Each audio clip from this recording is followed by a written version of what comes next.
एक बहुत ही भयानक गुफा में एक तांत्रिक अपने चेलों के साथ रहता था।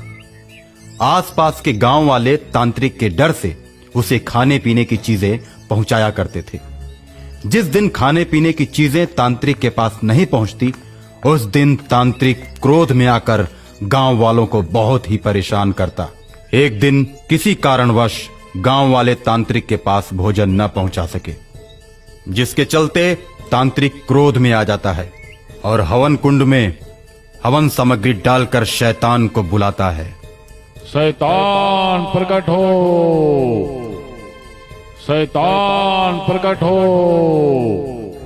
ओम भट, ओम भट। और तुरंत ही उसके सामने एक भयानक शैतान प्रकट होता है। तांत्रिक, तुमने सोए हुए शैतान को जगा दिया। अब तुम चाह कर भी मुझे कैद नहीं कर सकते। ठीक है, मेरी एक बात सुन लो। गांव वालों ने आज मुझे भोजन नहीं भेजा है।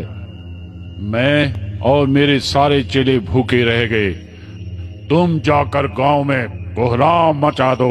इसके बाद शैतान गुफा से निकलकर सीधे गांव की तरफ बढ़ता है और गांव के पास पहुंचकर गांव में भयंकर तबाही मचाता है। जैसे ही शैतान गांव की तरफ बढ़ता है, गांव में धूप अंधेरा छा जाता है। आसमान से बर्फ की बारिश होने लगती है। भयंकर ओले पड़ते हैं, जिससे गांव के सभी लोग परेशान हो जाते हैं। जब जब शैतान आता था, इसी तरह की घटनाएं घटित होती थी। गांव वाले समझ गए शैतान आने वाला है। शैतान के आने की सूचना पाकर सभी सावधान हो जाते हैं। अरे गांव वालों, लगता है गांव में फिर से शैतान आने वाला है। अरे हमें भी यही लगता है। इस बार हम लोग मिलकर शैतान का मुकाबला करेंगे। ठीक है मुखिया जी। तो तुम लोग अपने परिवार सहित चौपाल पर एकत्रित हो जाओ। शैतान जैसे ही गांव में आएगा, हम सभी लोग एक साथ मिलकर उस पर धावा बोलेंगे। गांव वाले चौपाल पर एकत्रित हो जाते हैं और तभी भयंकर गर्जना मचाते हुए शैतान गांव की चौपाल पर पहुंचता है और सबसे बोलता है।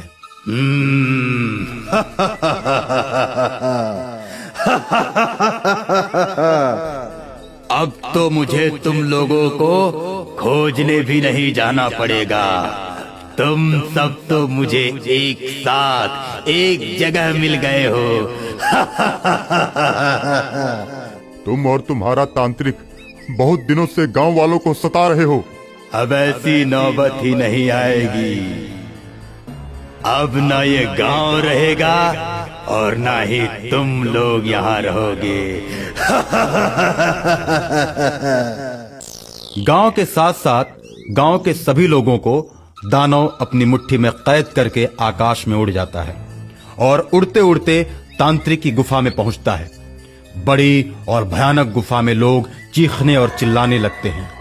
तांत्रिक आंखें लाल करके अपने आसन से उठता है और कहता है, ए, सारे शांत हो जाओ। मैं चीख पुकार सुनना पसंद नहीं करता। तांत्रिक की आवाज सुनकर गांव वाले चुप हो जाते हैं और उधर शक्तियों से भरी हुई एक लड़की जिसका नाम रक्षिका है, उसे इस बात का पता चलता है कि गांव वाले दुष्ट तांत्रिक की कैद में हैं। तो रक्षिका गांव वालों को बचाने के लिए बेचैन हो उठती है। हे भगवान, मेरी मदद करो। जागे हुए शैतान और उस दुष्ट तांत्रिक से लड़ने की शक्ति दो। जैसे ही रक्षिका ये बात कहती है, उसके सामने एक बुढ़िया प्रकट होती है। बेटी, उन दोनों से लड़ना इतना आसान नहीं है।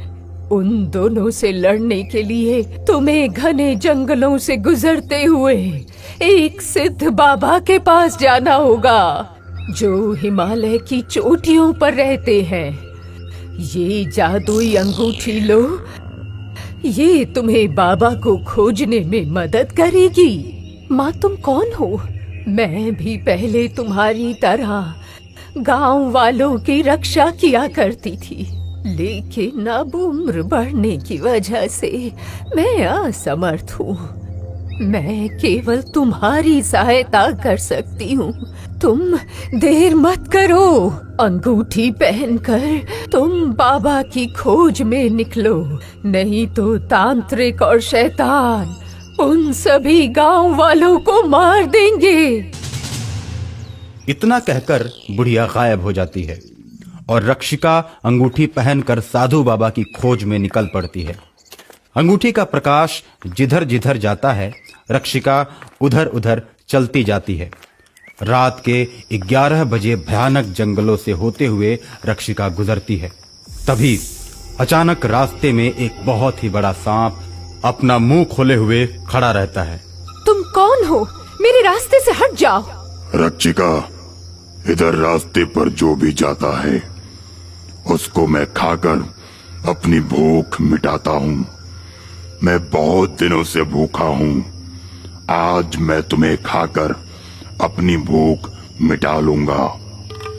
सांप भैया, मैं गांव वालों की मदद करने के लिए जा रही हूँ।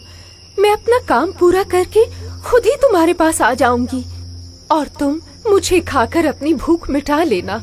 लेकिन अभी मुझे छोड़ दो, मुझे जाने दो। नहीं, मैं तुम्हारी बातों में नहीं आने वाला। रक्षिका सांप की बातों को सुनकर क्रोध में आ जाती है और जादुई अंगूठी का रुख सांप की तरफ करती है। जादुई अंगूठी के चमत्कार से सांप का मुंह धीरे धीरे बंद होने लगता है। लड़की, तूने मेरे मुंह को बंद करके अच्छा नहीं किया। अब तुम मरने के लिए तैयार हो जाओ। रक्षिका हाथ में तलवार निकाल लेती है। रक्षिका और सांप में भयंकर लड़ाई होती है। दोनों की गर्जना से जंगल और पेड़ कांपने लगते हैं। जंगल के सारे जीव जंतु भयभीत होकर इधर उधर भागने लगते हैं। सांप रक्षिका के बदन से लिपट जाता है और रक्षिका सांप को तलवार से मारकर टुकड़े टुकड़े कर देती है और उसके बाद सांप एक मानव का रूप धारण कर लेता है। रक्षिका, मैं तुम्हारा बहुत आभारी हूँ। तुमने मुझे सांप की योनि से मुक्त कर दिया। अब मैं तुम्हारी मदद करने के लिए तैयार हूँ। भैया, जब भी मुझे आपकी मदद की जरूरत पड़ेगी मैं आपको बुला लूंगी। रक्षिका साधु बाबा की खोज में पुनः निकल पड़ती है। रक्षिका जैसे ही कुछ दूरी पर जाती है, एक बहुत ही गहरी नदी रास्ते में पड़ती है। रक्षिका जैसे ही नदी को पार करने के लिए नदी में उतरती है, एक भयानक मगरमच्छ पानी के अंदर उसका पीछा करने लगता है। रक्षिका तेजी से भागती है, लेकिन किनारे तक पहुंचते पहुंचते मगरमच्छ रक्षिका का पैर पकड़ लेता है। रक्षिका मदद के लिए सांप भैया को बुलाती है और रक्षिका की आवाज सुनते ही सांप से बना इंसान उसके पास पहुंच जाता है और मगरमच्छ को मार देता है।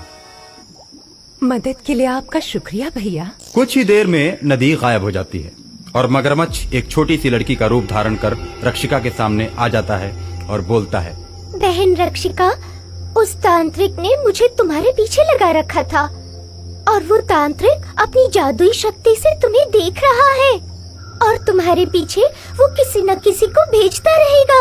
मैं सही मार्ग पर निकली हूँ बहन। बुरी ताकतें मुझे नहीं रोक सकती। तांत्रिक और शैतान को मैं दंड देकर ही रहूंगी। और उसके बाद रक्षिका सिद्ध साधु बाबा की खोज में निकल पड़ती है। हिमालय पर्वत के ऊपर साधु बाबा ध्यान में बैठे हुए उसे मिल जाते हैं। रक्षिका के कदमों की आहट सुनकर साधु बाबा अपनी आंखें खोलते हैं। बेटी, आज तक मेरे पास कोई नहीं पहुंच पाया। मुझे तुम अच्छी लड़की जान पड़ती हो।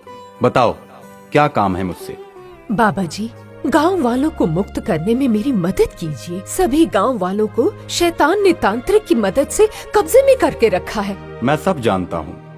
तांत्रिक और शैतान की आत्मा जमीन के नीचे कैद है। ये मोतियों की माला लो, ये तुम्हें उस जगह का पता बताएगी जहाँ पर उनकी आत्माएं हैं, और तुम जमीन खोद कर उन दोनों की आत्माओं को जला देना।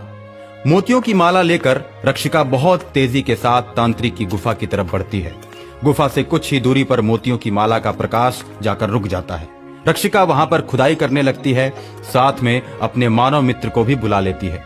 कुछ ही देर खुदाई करने के बाद 2 काले फूल दिखाई पड़ते हैं। रक्षिका उन दोनों फूलों को जमीन के अंदर से निकाल लेती है और उसमें आग लगा देती है। फूलों के जलते ही मायावी गुफा धूं धूं कर जलने लगती है। राक्षस और शैतान चिल्लाने लगते हैं और गुफा से बाहर जलते हुए निकलते हैं। रक्षिका उनके सामने आती है और बोलती है, बुरा कर्म करने वाले तुम लोगों का खेल खत्म हो गया। और इस तरह रक्षिका दोनों को मारकर गांव वालों को आजाद कर देती है।